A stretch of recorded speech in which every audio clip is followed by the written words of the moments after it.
It's like the whole thing now is that Iran have obviously been weakened through their proxies very, very much throughout the year, but also the bombings from Israel have exposed a lot of vulnerability in them, and the sanctions haven't helped. And now you got Trump coming in. It's like, I don't know, people are. But the IRGC generally has a preferred candidate who is more of a zealot, no? And the young members of the IRGC, like the third generation, or are they the third? Yeah, the third generation of the IRGC are like very, very, very extremist, and they are obviously the more pragmatic, less extremist people in Iran. A quarter of the oil revenue Iran earned from 2018 to 2023 has now been lost, and the Iranians have nothing to show for it. That money could have been invested domestically to upgrade and improve its power grid, pipelines, and diversify its energy security. Instead, Iran's leadership flat out ignored its decaying infrastructure, which is almost rampant across all its industries. For instance, despite having one of the world's biggest reserves of natural gas and crude oil, Iran's drilling technology and infrastructure are inadequate to supply its own needs. Take South Far's North Dome as an example. It's the world's largest natural gas field, shared between Iran and Qatar, and it supplies more than 70% of Iran's natural gas. However, production on the Iranian side is lagging while that of Qatar is thriving. Due to sanctions, Iran's state-owned energy firms have almost no access to foreign technologies. And while this can help develop self-sufficiency, it can also stifle growth and development. Do this long enough, and minor problems become endemic. In Iran, for instance, on its side of the South Far's North Dome gas field, there is no gas flaring equipment. Gas flaring is the burning of excess natural gas that vents during the drilling process for oil. On Qatar's side, that excess gas is captured, stored, and transported. Iran, however, lacks the infrastructure and just wastes it into the atmosphere.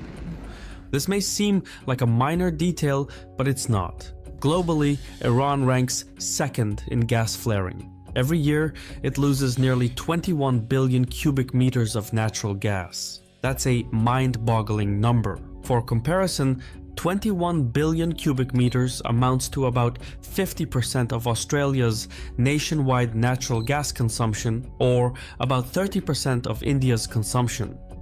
With the proper infrastructure, gas flaring could bridge the energy deficit and heat millions of Iranian households. Instead, it's wasted into the atmosphere. This is but one example of the many technical shortcomings that are endemic across Iran's energy sector.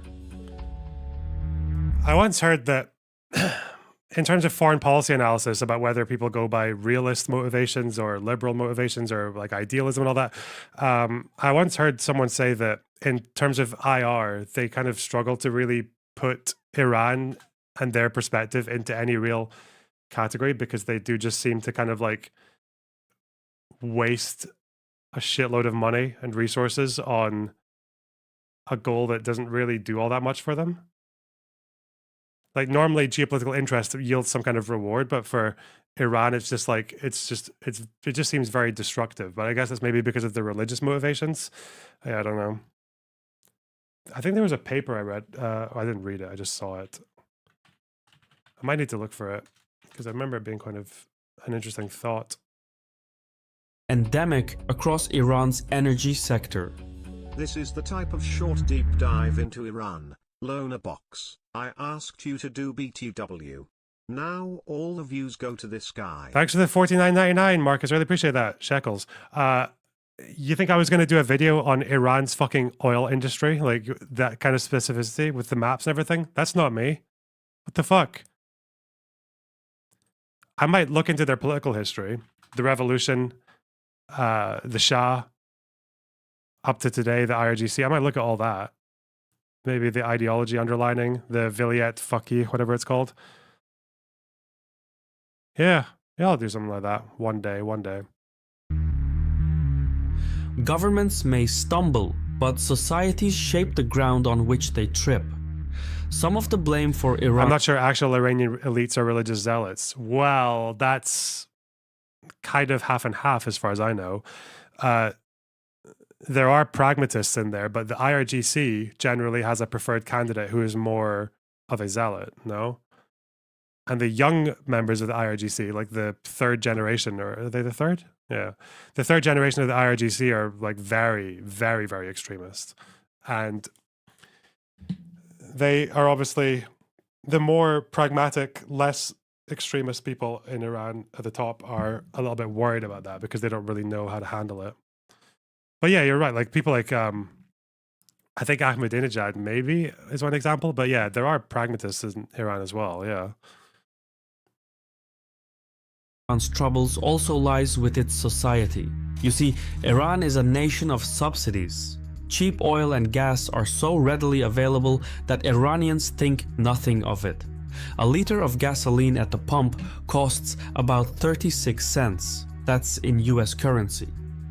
Arguably, living in the Islamic Republic can be tough, but cheap oil and gas may be one of the handful of perks that make it tolerable.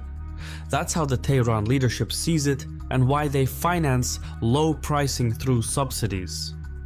According to the IMF, in 2022, Iran spent $163 billion on energy subsidies, which amounted to more than 27% of its GDP. No other country has that kind of subsidizing, and frankly that's for good reason. But again, Iranians think nothing of it. The subsidies have been in place for so long that most Iranians don't even know the actual prices and believe they have the right to cheap oil and gas. The last time the government tried to reduce energy subsidies was in 2019. Fuel prices jumped overnight, which then pushed up inflation across the economy. Within days, people took to the streets, and all those grievances against the Islamic Republic that had been building up for decades burst into the open. More than 100 cities across Iran saw mass demonstrations. Protesters torched government buildings while demanding an end to poverty. They have this like every other year though, don't they? It's not the one that happened just recently where they were jailing people for like 10 years and shit. It was after the morality police murdered a woman after a confrontation about her veil. But that wasn't the first time they've had these mass demonstrations even recently. I think they've done it for... It was probably the bigger one, for sure. I remember reading about it because I remember in Foreign Affairs, some weirdo was saying that we should give them Starlink to help them. No boots on the ground, but we should give them Starlink, the protesters, to help them overthrow the Islamic Republic. Corruption and human rights abuses, but also an end to the Islamic Republic itself. Posters of the supreme leader and the president at the time were burnt. Demonstrators demanded the resignation of the parliament and the abolition of Sharia law. Iranians across dozens of cities expressed their opposition to their country's involvement in regional conflicts and the government's anti-American rhetoric. Some even protested the shootdown of Ukrainian airliner Flight 752. In all, it was the worst social unrest Iran had seen since the Islamic Revolution in 1979. Every transgression committed by the state came out into the open. In the process, hundreds were killed and thousands more were detained.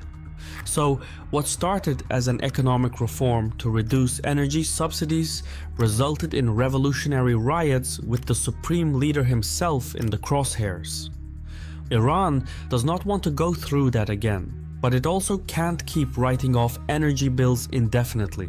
Not only that, but Iran's energy crisis also comes at the worst possible time. The country...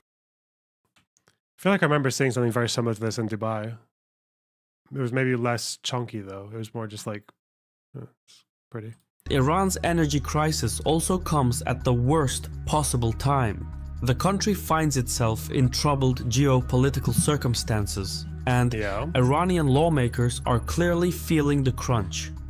For instance, the new hijab law passed by the parliament proposes stricter penalties for women defying the mandatory dress code, but it has yet to be enforced. Iran's president... You know, Iran fights with Pakistan as well. This really went under the radar, but last year, Iran was firing at Pakistan. I don't know, I feel like a lot of people don't know that. Or maybe they do and I'm just retarded, but I'd be interested to go into more detail about those relations.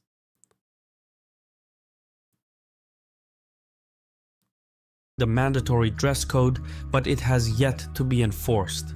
Iran's president has lobbied against it, saying that it could backfire and stir up public unrest. Firing is in missiles. Yeah! January 2024, yeah. They fired missiles at Pakistani militants, yeah. Iran's just, they're very scrappy. I don't know. They like a good scrap. Besides the public discourse on Sharia law and its enforcement, the Iranians are also locked in an escalating conflict with Israel, which has seen direct attacks on each other's territory. But now, with Trump's incoming administration, things seem even more uncertain than usual. During Trump's first tenure, he waged a campaign of maximum pressure on Iran and imposed harsh sanctions on its nuclear program. Among other things, the US sanctions targeted oil exports, banking and shipping, and they collectively crippled Iran's economy. This time, however, it could get even worse. As explained in a previous video, Israel is creating an air corridor, which will allow it to strike deep into Iran and destroy its military and nuclear facilities. I know a lot of the streaming world is currently in chaos, but I really hope you don't quit.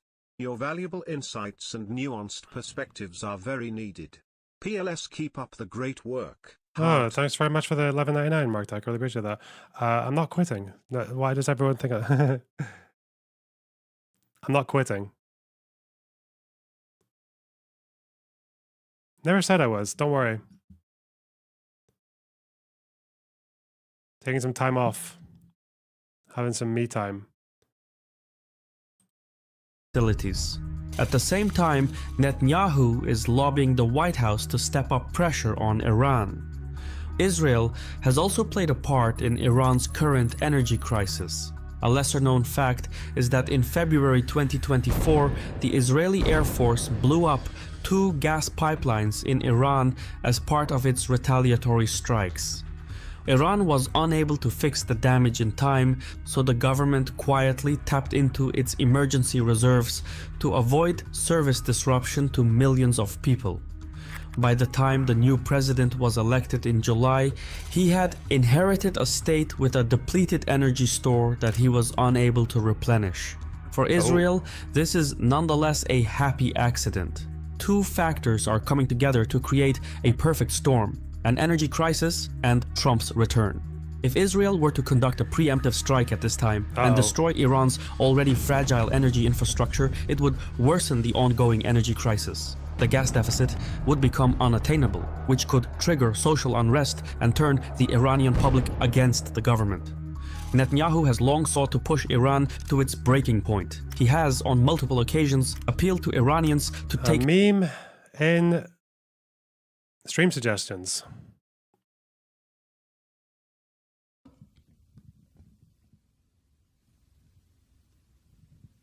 I'm not leaving.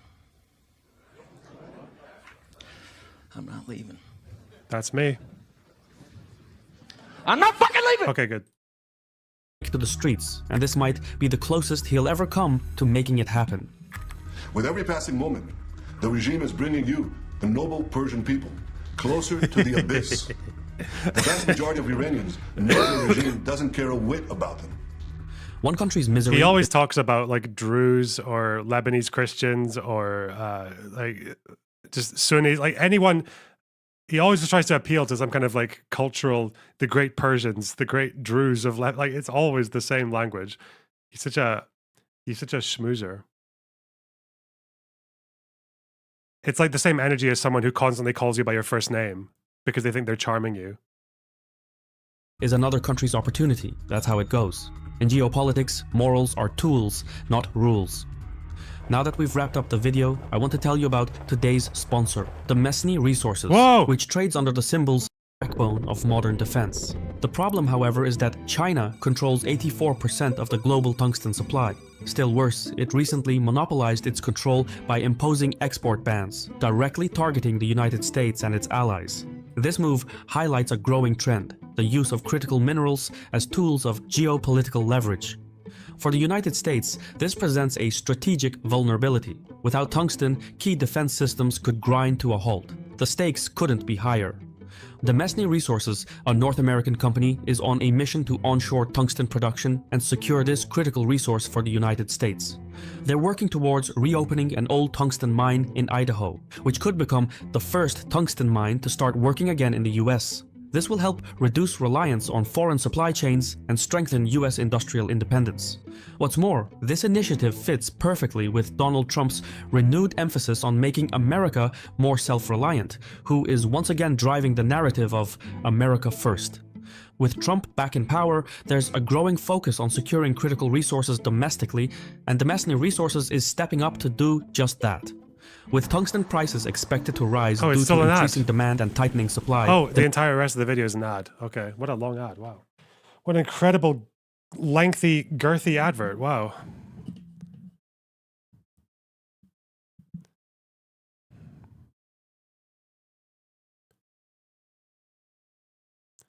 Yeah, I don't know. Eyes on Iran, eh? It's gonna be wild.